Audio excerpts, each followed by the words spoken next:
திராவிட முன்னேற்றக் கழகத்தினர்கள் திருடர்கள், ஊழல்கள், தற்பொழுது மனசாட்சி இல்லாத கொடிய மிருகங்கள் என்று தற்பொழுது விஜயகாந்தின் ரசிகர்கள் மற்றும் தொண்டர்கள் கடுமையான விமர்சனமும் செய்து வருகிறார்கள். விஜயகாந்த் அவர்கள் நடிகனாக இருந்தாலும் சரி, தொண்டராக இருந்தாலும் சரி, ஏன் தலைவனாக இருந்த பொழுதும் சரி, மக்களுக்காகவே தான் தனது முழுமையான நேரத்தை ஒதுக்கி செலவிட்டு வந்தார் என்றும், தற்பொழுது அவருடைய கடைசி அரசு முதல் மரியாதையுடன் அடக்கம் செய்ய வேண்டும் என்று அவரது மனைவி பிரேமலதா அவர்கள் நேரடியாக வந்த முதல்வர் ஸ்டாலின் அவர்களிடம் கூறியுள்ளார். ஆனால் ஸ்டாலின் அவர்கள் அதை செய்ய முடியாது என்றும், மீண்டும் விஜயகாந்த் அவர்களை விரோதியாகத்தான் பார்க்கிறார் என்று விஜயகாந்த் அவர்களின் மனைவி பிரேமலதா அவர்கள் கண்ணீர் மல்க அளித்த பேட்டி தான் தற்பொழுது சமூக வலைதளங்களில் மிகப்பெரிய அளவில் பேசும் பொருளாக மாறிவிட்டது.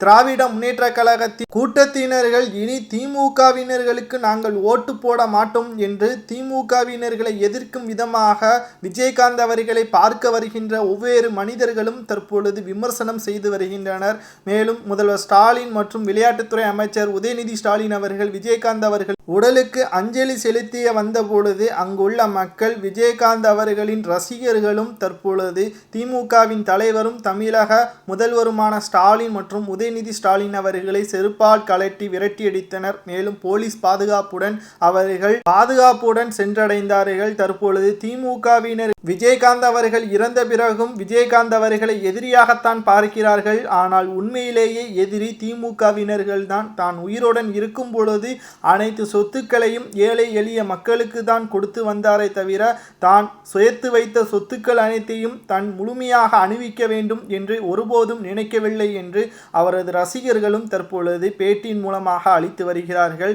தமிழ் சினிமாவில் எல்லோரும் சமம், எல்லோருக்கும் ஒரே உணவை தான் வழங்க வேண்டும், தாழ்வு மனப்பான்மை யாருக்கும் வரக்கூடாது என்று நடிகர் சங்க தலைவராக இருக்கும் பொழுது அனைவருக்கும் ஒரே உணவு திட்டத்தை கொண்டு வந்தவர் விஜயகாந்த் அவர்கள். அது இன்று வரையும் பின்பற்றப்பட்டு வருகிறது.